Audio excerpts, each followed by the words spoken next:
জানিয়ে দিব আজকের বাংলার সংবাদ। শুরুতেই সংবাদ শিরোনাম। কুকুরের লাশেই প্রমাণ করে সচিবালয়ে আগুন একটি ষড়যন্ত্র, সার্জিত আলম থাকছে প্রতিবেদনে। আমাদের পিছনে ফেরার কোনো সুযোগ নেই, প্রধান উপদেষ্টা ডক্টর ইউনূস থাকছে প্রতিবেদনে। সংস্কার নিয়ে যত সময় যাবে সমস্যা বাড়বে, মির্জা ফখরুল থাকছে প্রতিবেদন। শেখ হাসিনাকে সহজে ফেরত দেবে না ভারত থাকছে প্রতিবেদনে। এতক্ষণ শুনছিলেন সংবাদ শিরোনাম, এখন বিস্তারিত। কুকুরের লাশেই প্রমাণ করে সচিবালয়ে আগুন একটি ষড়যন্ত্র, সার্জিত আলম। বৈষম্য বিরোধী ছাত্র আন্দোলনের সমন্বয়ক ও জাতীয় নাগরিক কমিটির মুখ্য সংগঠন সার্জিত আলম বলেন, সচিবালয়ে আগুন শুধুমাত্র আমাদের দুই সহযোদ্ধা আসিফ মাহমুদ ও নাহিদ ইসলামের রুমে লাগানো হয়েছে, যেখানে কুকুরের লাশেই প্রমাণ করে এটি একটি ষড়যন্ত্র। বৃহস্পতিবার ২৬শে ডিসেম্বর বিকেলে ঠাকুরগাঁও প্রেস ক্লাব হলরুমে জাতীয় নাগরিক কমিটির ঠাকুরগাঁও রাইজিং প্রোগ্রামে এসব কথা বলেন তিনি। সাজিদ বলেন, সচিবালয় আমলারাই খুনি হাসিনাকে বসিয়ে রেখেছিল। গণ অভ্যুত্থানের আগে কিছু আমলা নামক দাস ঢাকায় বিভিন্ন জায়গায় খুনি হাসিনার পক্ষে স্লোগান দিয়েছে। খুনি হাসিনার পোষা আমলারা আজও সচিবালয়ে চাকরি করছে। তারা চাকরি করছে সচিবালয়, তাহলে কিভাবে নিরাপদ থাকবে? হয় সাদা নয়তো কালা। তাদের চেয়ারে বসিয়ে রাখলে তাদের কাছ থেকে সুস্থভাবে দায়িত্ব পাওয়া সম্ভব না। সে কারণে এখন অপকর্ম হচ্ছে, দলীয় এজেন্ডা বাস্তবায়ন করছে। তিনি বলেন, ছাত্র জনতার গণঅভ্যুত্থানে পুঁজি করে হামলা, বাণিজ্য ও চাঁদাবাজির মাধ্যমে মানুষকে জিম্মি করা হচ্ছে। মামলার নাম দেওয়ার সময় টাকা, আবার মামলা থেকে নাম কাটার সময় টাকা দেওয়া হচ্ছে। বড় বড় ব্যবসায়ীদের বাসায় ডেকে নিয়ে চাঁদাবাজি করা হচ্ছে।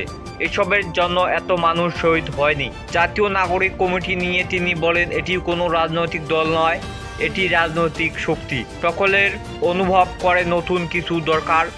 বাংলাদেশের লিডারশিপগুলোকে নেতৃত্ব ধ্বংস করা হয়েছে। আগামীতে ডিমান্ড চাহিদা অনুযায়ী দক্ষ প্ল্যাটফর্ম হিসেবে কাজ করবে নাগরিক কমিটি। এসব নেতৃত্ব আগামীর বাংলাদেশের নেতৃত্ব দেবে। উপযুক্ত সংস্থা শেষ হওয়ার পরে নির্বাচন উল্লেখ করেন সার্জিত আলম। বলেন, গণ অভ্যুত্থানের আগে যদি বলা হতো ২-৩ বছর সংস্কারের জন্য সময় দিতে হবে, তাহলে শুধু রাজনৈতিক দল নয়, একজন সাধারণ মানুষও দ্বিমত করতে পাওয়া যেত না। আমরা নির্বাচনের সময়কে দীর্ঘ করে দেশকে লাজুক পরিস্থিতিতে নিয়ে যাব না।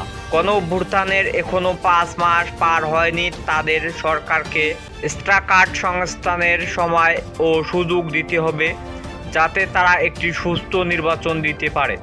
তা না হলে এই সুযোগ খুনি হাসিনা কাজে লাগিয়ে পরিবেশ অস্থির করার চেষ্টা করবে। সংস্কার নিয়ে এত সময় যাবে সমস্যা বাড়বে, মির্জা ফখরুল। ছাত্র জনতার উত্থান, গণহত্যার বিচার, চলমান সংস্কার ও আগামী নির্বাচন খুঁজতে শুরু হয়েছে দুদিনের জাতীয় সংলাপ। ২০টি রাজনৈতিক দল ও জোট বিশিষ্টজন, শিক্ষার্থী সহ বিভিন্ন শ্রেণীর পেশার মানুষ এতে অংশ নিচ্ছে। প্রথম দিকে বিশিষ্ট পরিসরে উঠে এসেছে নানা প্রসঙ্গের ক্ষুদ্র বিতর্ক। বিএনপির মহাসচিব মির্জা ফখরুল ইসলাম আলমগীর বলেন, সংস্কার নিয়ে এত বেশি সময় যাবে সমস্যাগুলো তত বাড়বে। আসল সমস্যা তো অন্য জায়গায়। সরকার এটা বাস্তবায়ন করবে কাদের দিয়ে? গতকাল শুক্রবার রাজধানীর খামারবাড়ি কৃষিবিদ ইনস্টিটিউট ফোকাস অব বাংলাদেশের স্টাডিজের FBS জাতীয় সংলাপে প্রথম অধিবেশনে তিনি এসব কথা বলেন। ঐক্য, সংস্কার ও নির্বাচন শীঘ্রই ও সংলাপের ঐক্য কোনো পথে। অধিবেশনের রাজনৈতিক নেতৃবৃন্দ ছাড়াও অন্তর্বর্তী সরকারের উপদেষ্টা এবং নাগরিক সমাজের স্থানীয়রাও বক্তারাও বলেন। মির্জা ফখরুল ইসলাম বলেন, বিএনপি সংস্কার চায় না, নির্বাচন চায়, এই অভিযোগ সঠিক নয়। সংস্কারের অন্তর্বর্তী বিএনপি, তবে দুর্ভাগ্য এখন অনেকেই বলছে বিএনপি সংস্কার চায় না। দীর্ঘ ১৭ বছর বিএনপি হাজারো নেতাকর্মী গুম খুনের শিকার হয়েছে, তখন কেউ পাশে ছিল না, এখন অনেকেই আছেন। বারবার বলছি, প্রয়োজনীয় সংস্কারের পর নির্বাচন চাই। গণতান্ত্রিক ধারায় ফিরে যেতে হলে নির্বাচন প্রয়োজন।